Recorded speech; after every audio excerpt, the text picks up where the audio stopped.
కట్టెదెవరికి urban వాసుల ఆకాంక్షలేంటి పట్నం ఫైడ్పై చర్చిస్తున్నాం. మనకు అందుబాటులో ఉన్నారు ప్రొఫెసర్ శశి గారు. శశి గారు, హైదరాబాద్తో పాటుగా మేజర్ కార్పొరేషన్లు బీజేపీ బలపడుతున్నట్టుగా తెలుస్తుంది. మీరు ఇంతకుముందు చెప్పారు త్రిముఖ పోరు ఉండనుంది అని. అయితే మున్సిపల్ ఎన్నికల్లో ఓట్లు చీలిపోవడం ఏ పార్టీకి ప్లస్ అవుతుందంటారు? ఇది అధికార కాంగ్రెస్కు లాభమా లేక ప్రతిపక్షాలకే మేలు చేస్తుందా అనేది కూడా చర్చ నడుస్తుంది. మీరేమంటారు? సాధారణంగా జనరల్ గా ఎలక్షన్ ట్రెండ్ ఎలా ఉంటుందనంటే ప్రభుత్వ వ్యతిరేక ఓటులో కనుక చీలిక వస్తే అది ప్రభుత్వంలో అధికారంలో ఉన్నటువంటి పార్టీకి మేలు జరుగుతుంది అనేది ఒక ట్రెండ్ మనకి కనపడేది.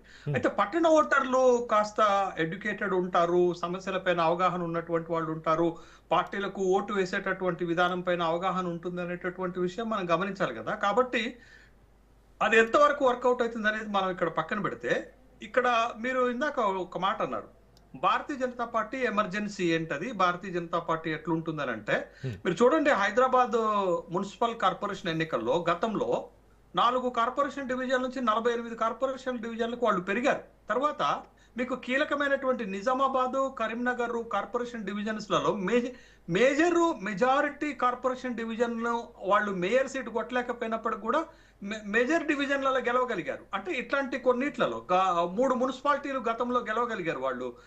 మక్తలు గెలవగలిగారు, తర్వాత ఇంకొక 2 మున్సిపాలిటీలు, 3 మున్సిపాలిటీలు గెలవగలిగారు వాళ్ళు.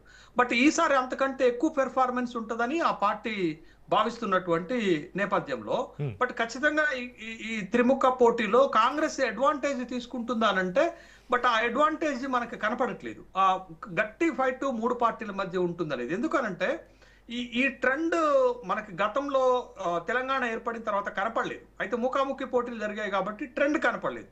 బట్ ఈసారి 3 పార్టీలు సమౌజ్జిగా గట్టిగా పోరాడేటటువంటి నేపథ్యంలో, బట్ పట్టణ ఓటింగ్ కాస్త డిఫరెంట్ ఉండేటటువంటి క్రమంలో, పట్టణ ఓటర్ల అభిప్రాయాలు డిఫరెంట్ గా ఉండేటటువంటి క్రమంలో బహుశా 3 పార్టీలు కీలకంగా కాబోతున్నాయి ఎన్నికలు. 3 పార్టీలు కూడా ఎన్నికలను సీరియస్ గా తీసుకునేటటువంటి అవకాశమే మనకు కనపడుతుంది. ముఖ్యంగా హైదరాబాద్ విషయం ఇప్పుడుకి వచ్చేసరికి మీకు ఇప్పుడు జరుగుతున్నటువంటి మొదటి ఫేజ్ లో హైదరాబాద్ లేదు. మొదటి ఫేజ్ లో హైదరాబాద్ ఎన్నికలు నిర్వహించట్లేదు. తర్వాత వరంగల్, గ్రేటర్ వరంగల్ కి, తర్వాత మెగా హైదరాబాద్ కి తర్వాత ఎన్నికలు నిర్వహిస్తారు. ఖమ్మానికి కూడా తర్వాత ఎన్నికలు నిర్వహించేటటువంటి ఆలోచన ప్రభుత్వం ఉంది, దీంట్లో జరగట్లేదు. అయితే ఇప్పుడు హైదరాబాద్ లో ఒక ఇష్యూ జరుగుతుంది.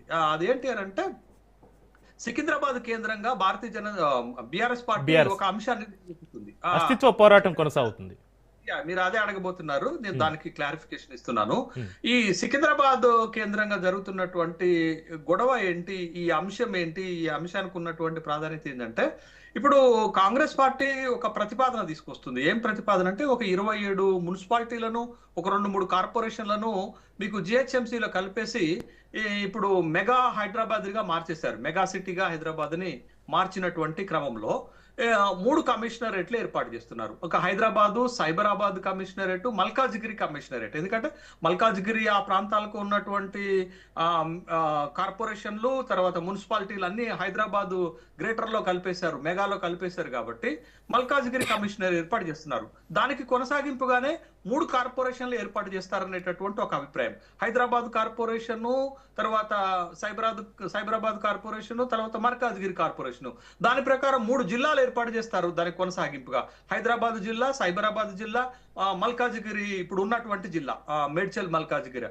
అయితే ఇక్కడ ఈ కోణంలో జంట నగరాలలో సికింద్రాబాద్ అస్తిత్వం దెబ్బతింటుంది అనేది బీఆర్ఎస్ పార్టీ తెర మీదకి తీసుకొచ్చినటువంటి ఒక అంశం. గతంలో మాకు లస్కర్ పేరుతోటి మున్సిపాలిటీ ఉంది, 220 సంవత్సరాల చరిత్ర కలిగినటువంటి సికింద్రాబాద్ అస్తిత్వాన్ని లేకుండా చేస్తున్నారు, మా పేరే లేకుండా చేస్తున్నారు అనేటటువంటి ఒక వివాదాన్ని తీసుకొచ్చినటువంటి క్రమంలో ముఖ్యమంత్రి గారు ఒకటి స్పష్టం చేశారు, నేను సైబరాబాద్ కమిషనర్ కు గతంలో ఉన్న పేర్లే ఉంచాను తప్ప నేను కొత్తగా తీసేసింది లేదు, పెట్టింది లేదు అని చెప్పారు. కానీ బట్ ఒకటి అంశం ఏంటి అని అంటే, ఇక్కడ ఈ కొత్త జిల్లాల ఏర్పాటు, ఈ కొత్త జిల్లాల ఏంటంటే 2016లో జిల్లాల పునర్వ్యవస్థీకరణ చేసినప్పుడు హైదరాబాద్ జిల్లాని పునర్వ్యవస్థీకరించలే. ఇప్పుడు హైదరాబాద్ లో 1,34,00,000 జనాభా అవుతుంది కాబట్టి, బట్ దానికి తగ్గట్టుగా దాన్ని 3 జిల్లాలు చేసేటటువంటి క్రమంలో ఇప్పుడు కొత్త ప్రభుత్వం ప్రతిపాదిస్తున్నటువంటి ఫ్యూచర్ సిటీని కలిపి, అంటే 4th సిటీని కలిపేసి మనకు ఉన్నటువంటి షాద్ నగర్ లో కొంత భాగాన్ని కలిపేసి జైపాల్ రెడ్డి పేరుతోటి ఒక జిల్లా ఏర్పాటు చేయాలనేది ముఖ్యమంత్రి గారి ఆలోచన. అట్లా జిల్లాని ఏర్పాటు చేస్తున్నటువంటి క్రమంలో సికింద్రాబాద్ మాయమైపోతుందని. ఎందుకంటే సికింద్రాబాద్ సగభాగం హైదరాబాద్ లోకి, సగభాగం మేడ్చల్ మల్కాజ్గిరిలోకి వస్తే సికింద్రాబాద్ అస్తిత్వం ఎక్కడుంటుంది, దెబ్బతింటుంది కదా అనేది అక్కడ బీఆర్ఎస్ పార్టీ సికింద్రాబాద్ ప్రజలకు ఉన్నటువంటి అభ్యంతరాలతోటి ఇప్పుడు అదొక వివాద అంశంగా మారిపోయింది.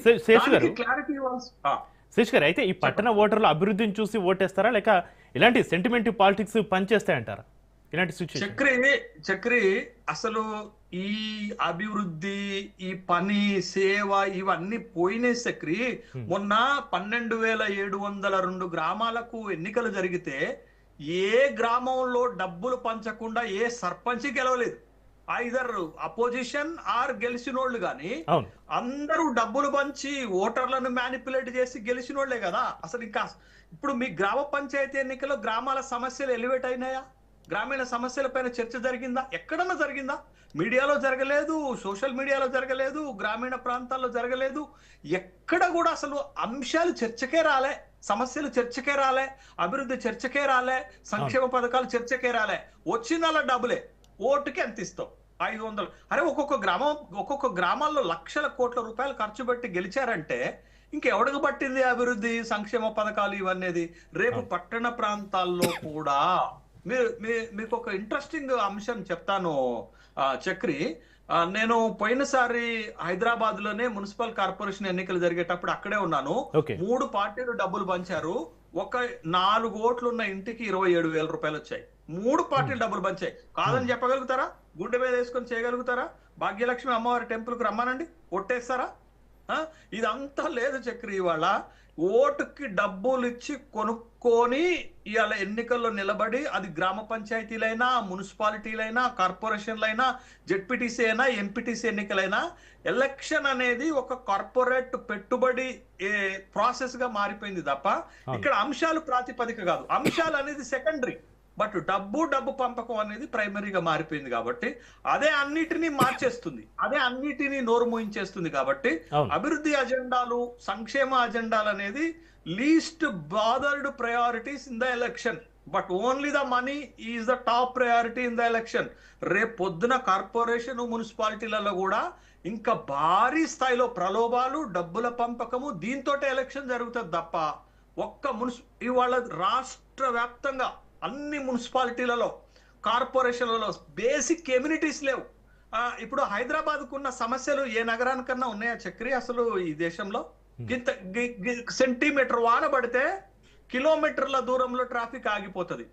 ఇవాళ హైదరాబాద్ లో ఉన్నటువంటి దుర్గంధము, హైదరాబాద్ లో ఉన్న గాలి కాలుష్యము ఢిల్లీ తర్వాత హైదరాబాద్ కే కదా వస్తుంది. తర్వాత వరంగల్లో తేలికపాటి జల్లు పడ్డా సగం వరంగల్ మునిగిపోతుంది. హైదరాబాద్ లో నాలలో పడి చాలా మంది మృతి చెందిన సంఘటనలు కూడా మన గతంలో అదే బేసిక్ ఎమ్యూనిటీస్ లేనటువంటి నగరాలను, మన మున్సిపాలిటీలను చూస్తున్నాము. అక్కడ తాగునీరు అడగరు, రోడ్లు అడగరు, ట్రాఫిక్ అడగరు, తర్వాత శానిటేషన్ అడగరు, తర్వాత బ్యూటిఫికేషన్ అడగరు, ఇవేమి అడగరు. డబ్బులు ఇస్తే ఓట్లేస్తారు. బట్ ఈ సమస్యలన్నీ తిష్ట వేసున్నటువంటి దగ్గర వీటన్నిటిపైన చర్చ జరగాల.